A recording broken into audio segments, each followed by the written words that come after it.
Welcome to Freya's Fairy Tales, where we believe fairy tales are both stories we enjoyed as children and something that we can achieve ourselves. Each week, we will talk to authors about their favorite fairy tales when they were kids and their adventure to holding their very own fairy tale in their hands. At the end of each episode, we will finish off with the fairy tale or short story, read as close to the original author's version as possible. I am your host, Freya Victoria. I'm an audiobook narrator that loves reading fairy tales, novels, and bringing stories to life through narration. I'm also fascinated by talking to authors and learning about their why and how for creating their stories. We've included all of the links for today's author and our show in the show notes. Today is part 1 of 2, where we are talking to Golden Angel about her novels. Over the next 2 weeks, you will hear about her incredible journey of writing 70 books in 10 years, how she got into the world of TikTok and her author tips for authors, and her writing journey both indie and traditionally publishing her novels. A Season for Smugglers, Deception and Discipline, Book 3. Will his daring debutante rescue reveal the traitor to the crown? Lily Davies' first and final, if she has anything to say about it, season in London is mercifully coming to an end. Exhausted by the parade of balls, importuning gentlemen, and the endless dismissal of her suspicions about a certain captain, Lily wants nothing more than to return to her quiet life of country walks and intensive study. Unfortunately for this blue stocking, she is besieged en route to Derbyshire and kidnapped by a highwayman. In London to assist his brother, the brand new Earl of Talbot, Captain Nathan Jones, is on the hunt for the traitor to the crown. But when it becomes clear that Miss Davies' life is very much in danger, Captain Jones is dispatched to ensure the reluctant debutante travels safely. Escorting her safely home will also give him the perfect opportunity to question Miss Davies about the highly dubious gifts she's been receiving from the French. As Captain Jones becomes the unlikely hero to a very uncooperative damsel in distress, he quickly learns that rescuing Miss Davies is only the beginning of his troubles. One unfortunate compromise leaves this pair with no choice but to head for the altar. And the unnecessary distraction just might ruin his opportunity to uncover the identity of the traitor once and for all. All right, so the show is the podcast is Freya's Fairy Tales, and so that's kind of in two ways. So fairy tales, as far as I know, are something that, most kids, either your parents read it to you, or you read it, or you watched a movie. Knowing kids, most of the time you watch the movie over and over and over again. Yep. And so the first thing I like to start off with, is there a fairy tale that you remember from when you were a kid, and did that change over time? Like, do you have a new favorite now compared to then? Um, well, my favorite fairy tale movie was always Sleeping Beauty. Okay. And that's still true. There's just something. I think a big part of it is Maleficent, but I love the animation style. Um, I enjoyed the story. Um, Prince Philip is the hottest of all the Disney princes. Like That's and it it still holds true. I do remember when I finally read the original fairy tale for Mhm. it. I was fairly shocked and horrified, but then also kind of deeply interested because Well, and that's part of so at the end of each episode of the show, I try to read the original, but, like, I had one author whose favorite was Beauty and the Beast. Well, the original of that was way too long to have on a yeah. podcast episode, so I had to do the shortened, nicer version of that one, but, on some of them, like, I've done, the originals were usually done for, like, teaching some kind of a lesson or, Yeah.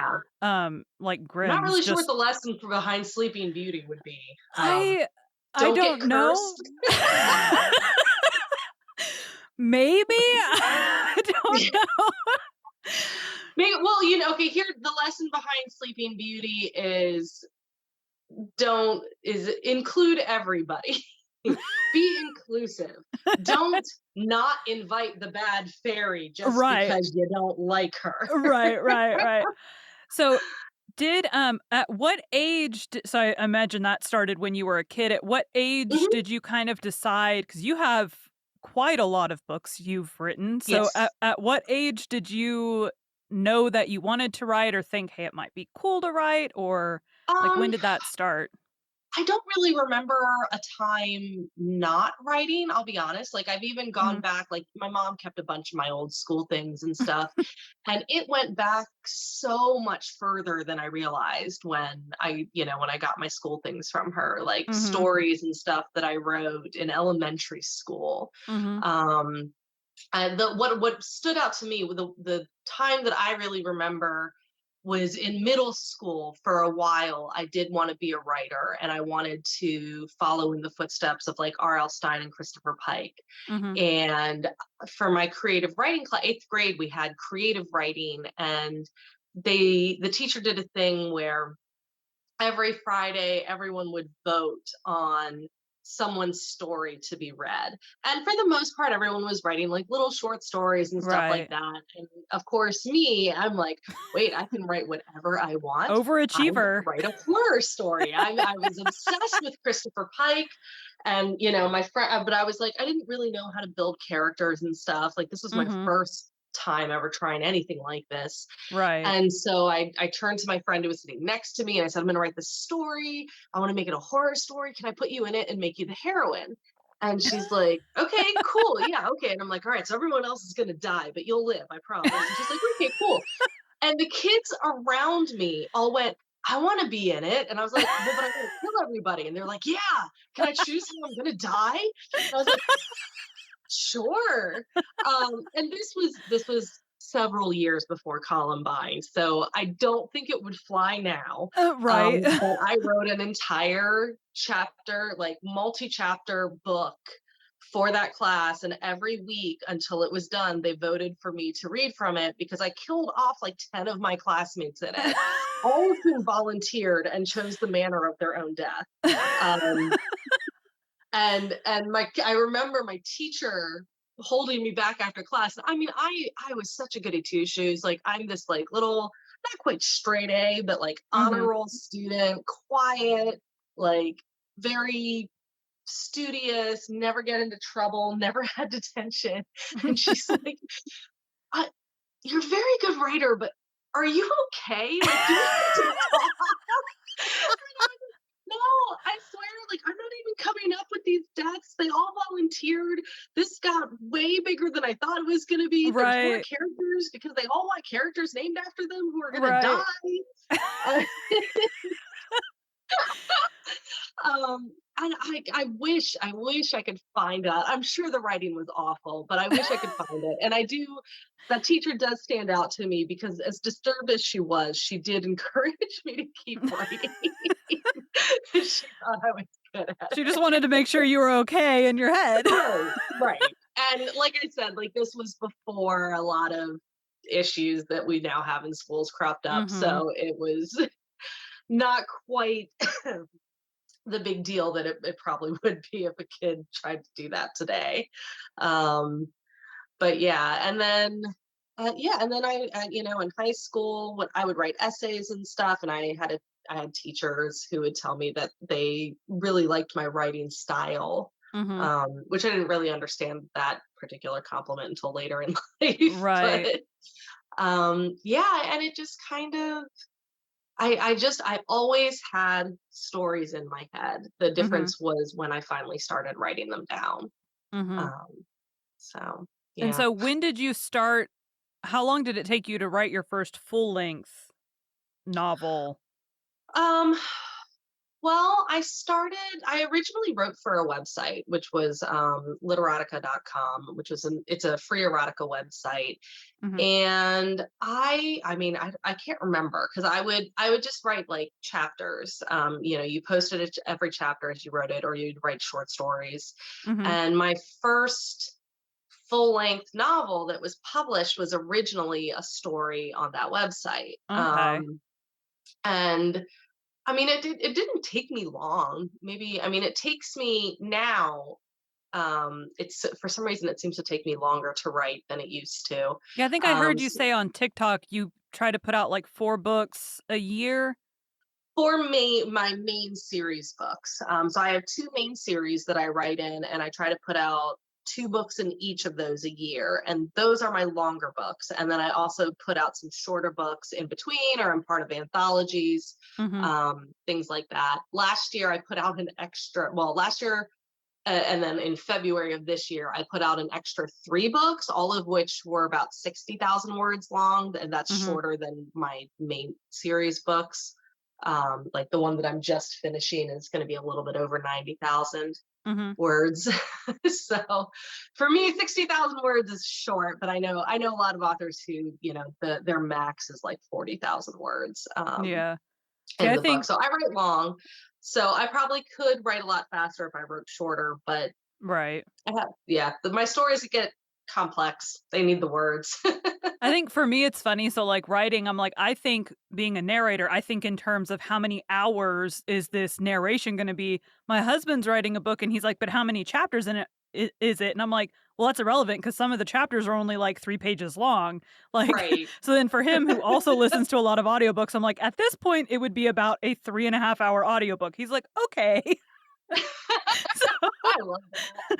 I'm like, just the things and like in prior to starting narrating, I would have had no idea how many words fit into an hour of Right. audio, but Yeah. Yeah. And I mean, that is a fun way to measure it, is like, how long would this take as an audiobook? And, I mean, that's something valid to keep in mind for those of us doing audiobooks. yeah, yeah.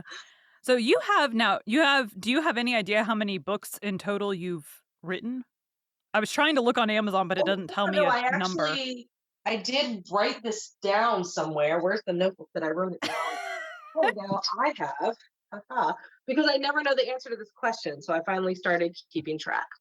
So under my current pen name, I have under Golden Angel, I have about 60 books. Mhm. And then as Sinistre Anja, I have another 10, so about 70. And you've written those in what amount of time? Um, well, so I started self-publishing in 2012. So I am actually Okay. celebrating my 10th year of being an Yay! author this year. So now you have some that you have with publishers. Do you have any like Yeah. reason why like some of them go to publishers and some of them you self-publish, or is it just you throw them all out there and what sticks sticks? Well, I originally, was on the website, and the reason I started self-publishing was because readers from the website asked me to. Mhm. They wanted it in a form. They loved a certain story. They wanted it in a form that they could own. And I Right. said, well, back in 2012, self-publishing was fairly new. And I Mhm. said, well, let me look into it. Let me see how difficult this is. It turned out that putting up a book for sale was actually really easy. Like, that's the easy part, is just Right. putting it up for sale. Um, so I did, and then it just kind of started to snowball. And back in 2012, there was still a fair amount of stigma about being an indie author. Mhm. And so in my head, I always said that I wanted to be traditionally published as well. I was enjoying doing indie, but I felt like I would feel more like a real author if I was traditionally published. Right. And I had sent in query letters, not for for my for my romance. I had sent in query letters to agents for a like vampire story that I had written that had no smut or anything in it. And it got rejected by like everybody. It's up on Radish now, and eventually I'll finish that series. But yeah, I just kept getting rejected by them. And so I was like, well, let me just continue with this. And then that Mhm. same website, literotica.com, I got a cold email from an agent with Carol Mann Agency. And she had read one of my stories, Marriage Training, on the website. And she said, I want to help you make this into a book. I think it's a really great story. Mhm. And so I researched her, and I researched the Carol Mann Agency, and it turned out they were legit. And That's so I very wrote her back. important. Yes. Research and check legitimacy. I mean, especially when you get the cold call, because I was like, Right. I don't know how I feel about this. Mhm. And so at that point, I had what I didn't realize was already a fairly successful indie career. Mhm. Um, and so I wrote her back, and I knew I was doing pretty well, but I still didn't consider myself a real author. So Right. my perception was fairly skewed. Um, I don't but know yeah, that so there's a she certain like, I've talked to a couple authors at this point, and I have asked, like, "At what point do you feel like you'll consider yourself a real author?" And they're like, "I don't know." yeah, and like every milestone that I hit, like having an agent, having a publisher accept my work and put it out in a real book, seeing pictures. I think, you know what? I think I've seen pictures of my book Mhm. of some of my traditionally published books in libraries and bookstores and stuff. I've Mhm. seen pictures, but I could be fooling myself too. I'm like, maybe if I see my book in the bookstore, like in person, or a library in person, and I see my book, maybe then I'll feel like a real author. But I thought that about getting an agent. I thought that about having a traditionally published book. I thought that about being a USA Today bestseller. I was like, surely I will feel like a real author once I have been on the USA Today bestsellers list. And no, I feel no different after each of those things. Like, It's what like did I when used you're a to? kid and you're like, Yeah, "Oh, when I hit 18, I'll feel like I'm an an adult." adult. And then you're like, "Okay, when I hit 21, I'll feel like an adult." And then, like, that comes and you're like, "I don't feel any different." No, and you hit 30 and you're like, surely I must feel like an adult when I'm in my 30s. No. I'm like, Yes, that's "Difference exactly is what it's I have like. to pay bills now." Like Right. It's like things have changed. Like, clearly, like, I'm a full-time author. I still don't always feel like a real author. Mhm. Like, I You're like, um "Well, I make enough to pay the bills with it, but" That's like oh, audiobooks. So, like, I do narrating on the side. It is not my full-time thing. And right. my full-time thing, I have no intention of ever leaving. So, like, I am like, I will fully just always be it's from home and, like, I work while I'm on the clock doing narrating Right. stuff too. But I'm like now I'm, like, writing my own books and all of this, and my sister, who's actually my boss, is like, "Please don't ever leave me," and I'm like I wrote her some, like, silly text that was like, "I promise not to even consider leaving you unless I make, like, $20,000 a month consistently," or some, like, crazy number that I'm like, "Good luck with that." Hey, don't knock it. You do not know. Like, that's the thing. Like, I would have never. I actually wrote myself back in 2011. I did this like thing for my like personal blog. Mhm, Um I hadn't published a single book yet. mhm, And I wrote a letter to myself to be opened in 10 years. And I opened it this past year because I found it because we were moving. So I mhm, actually happened to find it and read it right around the time when I wanted myself to. And literally everything that I put in that letter had come true. I wrote, like, oh, it would be really cool if I ever published a book. Oh, it would be really cool if, like, maybe, like, I could even start to think about having that as a career maybe one day. And mhm. by the time I opened it, I was a full-time author. Yeah, Like, USA Today bestselling, full-time author, breadwinner for my family. My husband narrates some of my books, and also cares for our daughter, and, like, we don't live in a cheap area either. Like, I it's it's rough. It's a little stressful because of that. Because I like stability and stuff. But mhm. I did it. I got myself into a position where I felt comfortable that I was like, all right, I'm gonna be the breadwinner writing Mhm. books. And that was, which you would think would make me feel. One would think, but so now you have not all of your books are audio. What do you have any particular reason why some you do in audio and some you don't? Not really. It's mostly, I mean, it is the initial upfront investment, and they Right. don't pay themselves off super, super quickly. Um, so that's part of it. But for the most part, I'm trying to get all my books into audio. Mhm. I would like them to all be available in audio. I haven't done that with my other pen names books, in large part because I'm not sure that they'll be worth the investment. Mhm. Um, yeah, And I know I they're had seen one author on TikTok, and I don't remember who it was, had asked about, like, Because ACX will do where there's, like, royalty share, so, like, Mhm. don't pay upfront, or you can do a small amount upfront with a royalty share plus, and then Right. you get royalties for, like, 7 years, and so they were like, "What for" she was, like, calling out narrators, like, "What helps you determine whether you'll do a royalty share book?" And I'm like, "Well, for me," which is a lot of what I do, because most. A lot of the fiction that I get hired on is royalty share or royalty share plus, and I'm like, for me, I have to want to read the book. It has to interest me, but because this is not my main gig, I have a little Right. more freedom with taking on more of that kind of stuff. But I very much appreciate authors like you that want to pay the upfront and whatever the case. Some are Yeah, 'cause like, it's I I mean, it's want a the huge royalties for risk for the myself. narrators. Right, right. Like, So you could spend all this time narrating a book, and I feel terrible because I have an audio I did a royalty plus because I was like, I was a little bit worried that these books weren't gonna make a ton of money once I put them in audio, and I was right. They were books that were probably not worth putting into audio, and I feel terrible, but I'm really glad that we did the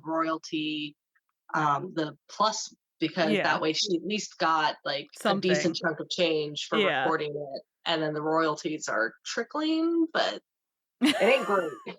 Yeah, I had one book sell it showed 5 more copies between yesterday and today, and I'm like, "Hey, we sold 5 more," and she's like, "How?" I said, "I don't know. It just shows Yeah, 5 and that's the more." thing. Like, I haven't really quite. I feel like I haven't quite figured out marketing for my audiobooks yet. Mhm. It's yeah. It's a I whole could different probably try running thing. ads or things like that, but it's far more difficult. Now, you've also made the jump from, so back in 2012, obviously, TikTok wouldn't have been around, so you've made the jump from, like, promoting and stuff on Facebook to having to um, figure out how the TikTok thing works. So how did that kind of transition? When did you decide, "Oh crap, I need to come over here because that's where stuff's happening Yeah. nowadays?" Well, so for a while, like when I first joined social media, I was so excited. Mhm. People were so welcoming because I did not join social media immediately. Like I said, I didn't feel like a real author. So it took a few years before I got onto Facebook and Twitter and Mhm. Instagram and all those things. And when I first joined, I didn't think people would actually want to interact with me. And then Right. they did, and that was really cool. And I was all excited. And I kind of burned myself out a little bit just by trying to do too much and trying to Mhm. be everywhere and trying to make different content for everything. And I kind of, one of my friends was like, you have to stop, like, choose the one that you enjoy and Mhm. focus on that.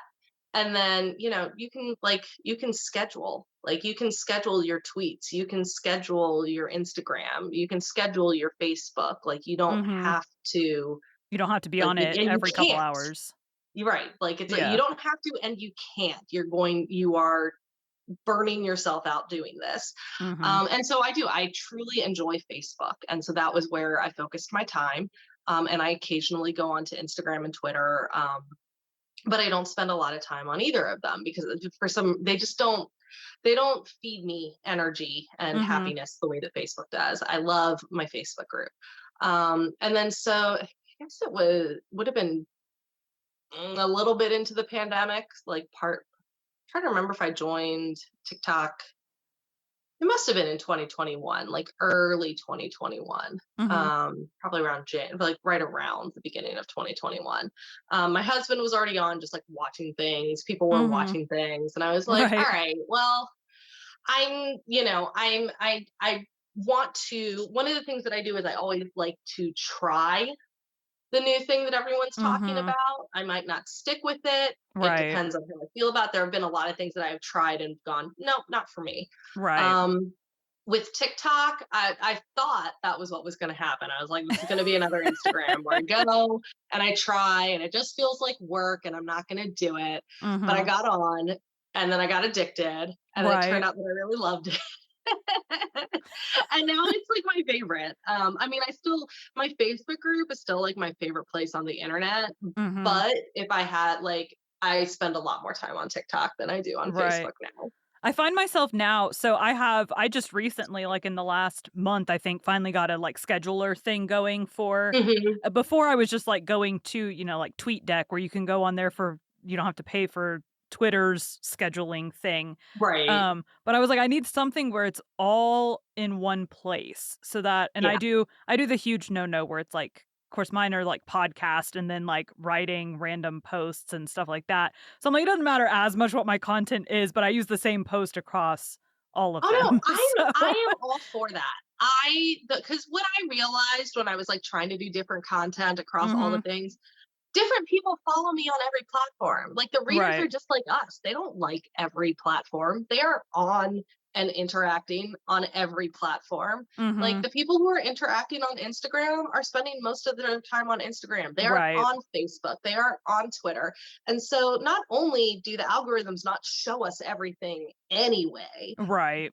but it actually is showing it to a different audience. So personally, I think it's perfectly fine Yeah. to reuse content all over the place, the exact same post, because I don't think that the same people are going to see it. I think, or very few of the same people are going to see it. So I know Right. people say to do that. And I got to this point of like, but why? Like, I don't feel like that makes sense.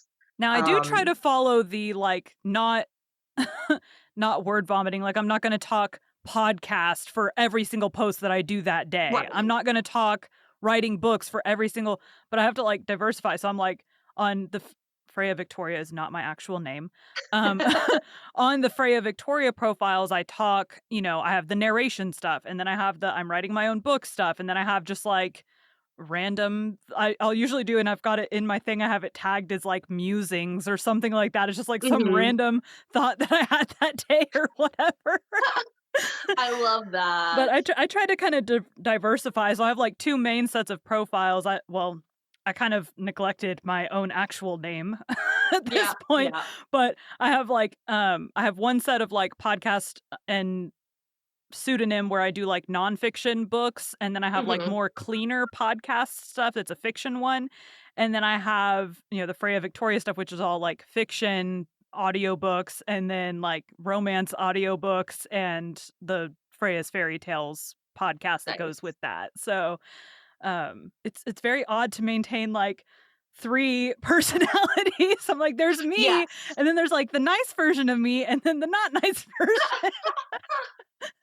But I'm more active on the Freya stuff because that's the one I'm gonna publish all any books under that I eventually will get there and all of that. So I try to maintain that one because 'cause I'm like, "Man, it'll be better if I already have a following Yeah. sitting there waiting for books as opposed Yeah. to starting from Absolutely. 0 at the beginning." Definitely. Yeah. So when did you start your TikTok with the author tips for authors, or did that I morph did over not. time? In fact, I was never going to do that, because all the like advice that I was hearing on TikTok was about TikTok was basically like, no, you need to make your thing for readers. Like, Mhm, you want your TikToks to be for readers. You don't want them to be for other authors. Who is your audience? And like all the advice that I was getting. And I don't know why it works for me because I do think that that's good advice. And I mhm. do um, think I've seen several authors who have made two accounts, one where they do author tips and one where they are an author and are talking about their books. Mhm. And instead of doing that, I did the wrong thing, and yet somehow it's working for me. I mean, So, I think as long as your audience knows that's what they're getting, yeah. what does it matter? Yeah, well, because and I do get it because if you're making content for authors, book talk is gonna, TikTok is the algorithm is gonna show the content mostly to the authors. But at this point, I Mhm, kind of feel like the algorithm is so on point. Like it knows who's gonna watch the author TikToks that I do mhm. versus who's gonna watch the TikToks I do about my books. You Right. know, and there is also the thing that like authors are also readers, and Mhm. I have definitely like TikTok has had me buying books left and right. uh like just I've bought more books because of TikTok than I think any other form of social media.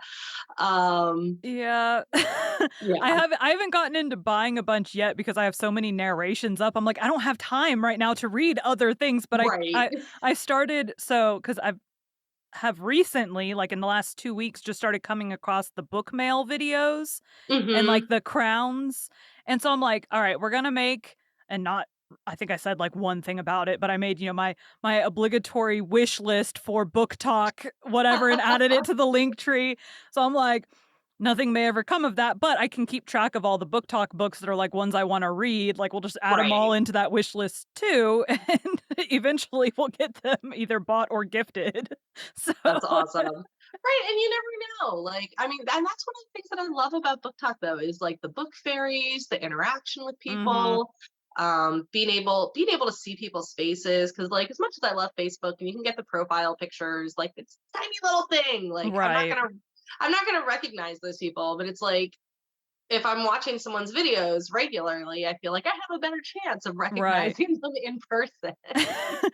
Golden Angel's favorite fairy tale when she was a kid was Sleeping Beauty. Sleeping Beauty, or Little Briar Rose, also titled in English as The Sleeping Beauty in the Woods, is a classic fairy tale about a princess who is cursed to sleep for 100 years by an evil fairy, to be awakened by a handsome prince at the end of them. The good fairy, realizing that the princess would be frightened if alone when she awakens, uses her wand to put every living person and animal in the palace asleep to awaken when the princess does. The earliest known version of the story is found in the narrative Perse Forest, composed between 1330 and 1344. The tale was first published by Giambattista Basile in his collection of tales titled The Pentamerone, published posthumously in 1634. Basile's version was later adapted and published by Charles Perrault in Histoires ou Contes du Temps Passé in 1697. The version that was later collected and printed by the Brothers Grimm was an orally transmitted version of the literary tale published by Perrault. The Arne Thompson classification system for folk tales classifies Sleeping Beauty as being a 410 tale type, meaning it includes a princess who is forced into an enchanted sleep and is later awakened, reversing the magic placed upon her. The story has been adapted many times throughout history and has continued to be retold by modern storytellers throughout various media. Today we will be reading Sun, Moon, and Flax, the original recorded version of Sleeping Beauty.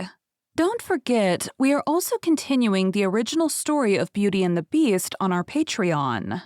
Sun, Moon, and Talia.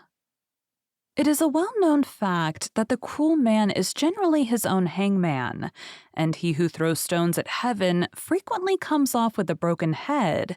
But the reverse of the medal shows us that innocence is a shield of fig tree wood, upon which the sword of malice is broken or blunts its point, so that when a poor man fancies himself already dead and buried, he revives again in bone and flesh, as you shall hear in the story which I'm going to draw from the cask of memory with the tap of my tongue. There was once a great lord who, having a daughter born to him named Talia, commanded the seers and wise men of his kingdom to come and tell him her fortune. And after various counselings, they came to the conclusion that a great peril awaited her from a piece of stalk in some flax. Thereupon, he issued a command prohibiting any flax or hemp or such like thing to be brought into his house, hoping thus to avoid the danger. When Talia was grown up and was standing one day at the window, she saw an old woman pass by who was spinning. She had never seen a distaff or a spindle, and being vastly pleased with the twisting and twirling of the thread, her curiosity was so great that she made the old woman come upstairs. Then, taking the distaff in her hand, Talia began to draw out the thread when, by mischance, a piece of stalk in the flax getting under her fingernail, she fell dead upon the ground, at which sight the old woman hobbled downstairs as quickly as she could. When the unhappy father heard of the disaster that had befallen Talia, after weeping bitterly, he placed her in that palace in the country, upon a velvet seat under a canopy of brocade, and fastening the doors, he quitted forever the palace which had been the cause of such misfortune to him, in order to drive all remembrance of it from his mind. Now, a certain king happened to go one day to the chase, and a falcon escaping from him flew in at the window of that palace. When the king found that the bird did not return at his call, he ordered his attendants to knock at the door, thinking that the palace was inhabited. And after knocking for some time, the king ordered them to fetch a vine dresser's ladder, wishing himself to scale the house and see what was inside. Then he mounted the ladder, and going through the whole palace, he stood aghast at not finding there any living person. At last he came to the room where Talia was lying, as if enchanted. And when the king saw her, he called to her, thinking that she was asleep. But in vain, for she still slept on, however loud he called. So after admiring her beauty a while, the king returned home to his kingdom, where, for a long time, he forgot all that had happened. Meanwhile, two little twins, one a boy and the other a girl who looked like two little jewels, wandered from I know not where into the palace and found Talia in a trance. At first they were afraid because they tried in vain to awaken her, but becoming bolder, the girl gently took Talia's finger into her mouth to bite it and wake her up by this means. And so it happened that the splinter of flax came out. Thereupon she seemed to awake as from a deep sleep. And when she saw those little jewels at her side, she took them to her heart and loved them more than her life. But she wondered greatly at seeing herself quite alone in the palace with two children, and food and refreshment brought her by unseen hands. After a time, the king, calling Talia to mind, took occasion one day when he went to the chase to go and see her. And when he found her awakened and with two beautiful little creatures by her side, he was struck dumb with rapture. Then the king told Talia who he was, and they formed a great league and friendship, and he remained there for several days, promising, as he took leave, to return and fetch her. When the king went back to his own kingdom, he was forever repeating the names of Talia and the little ones, insomuch that when he was eating he had Talia in his mouth and sun and moon, for so he named the children.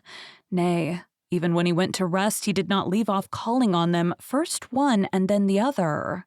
Now the king's stepmother had grown suspicious at his long absence at the chase, and when she heard him calling thus on Talia, sun and moon, she waxed wroth and said to the king's secretary, "Hark ye, friend, you stand in great danger between the axe and the block. Tell me who it is that my stepson is enamored of, and I will make you rich. But if you conceal the truth from me, I'll make you rue it." The man, moved on the one side by fear and on the other pricked by interest, which is a bandage to the eyes of honor, the blind of justice, and an old horseshoe to trip up good faith, told the queen the whole truth. Whereupon she sent the secretary in the king's name to Talia, saying that he wished to see the children. Then Talia sent them with great joy, but the queen commanded the cook to kill them and serve them up in various ways for her wretched stepson to eat. Now the cook, who had a tender heart, seeing the two pretty little golden pippins, took compassion on them and gave them to his wife, bidding her keep them concealed. Then he killed and dressed two little kids in 100 different ways. When the king came, the queen quickly ordered the dishes served up, and the king fell to eating with great delight, exclaiming, "How good this is! Oh, how excellent, by the soul of my grandfather!" And the old queen all the while kept saying, "Eat away, for you know what you eat." At first the king paid no attention to what she said, but at last, hearing the music continue, he replied, I know well enough what I eat, for you brought nothing to the house." And at last, getting up in a rage, he went off to a villa at a little distance to cool his anger. Meanwhile, the queen, not satisfied with what she had done, called the secretary again and sent him to fetch Talia, pretending that the king wished to see her. At this summons, Talia went that very instant, longing to see the light of her eyes and not knowing that only the smoke awaited her. But when she came before the queen, the latter said to her with the face of a Nero and full of poison as a viper, "Welcome, madam, sly cheat. Are you indeed the pretty mischief maker? Are you the weed that has caught my son's eye and given me all this trouble?" When Talia heard this, she began to excuse herself, but the queen would not listen to a word, and having a large fire lighted in the courtyard, she commanded that Talia should be thrown into the flames. Poor Talia, seeing matters come to a bad pass, fell on her knees before the queen and besought her at least to grant her time to take the clothes from off her back. Whereupon the queen, not so much out of pity for the unhappy girl as to get possession of her dress, which was embroidered all over with gold and pearls, said to her, "Undress yourself, I allow you." Then Talia began to undress, and as she took off each garment, she uttered an exclamation of grief. And when she had stripped off her cloak, her gown, and her jacket, and was proceeding to take off her petticoat, they seized her and were dragging her away.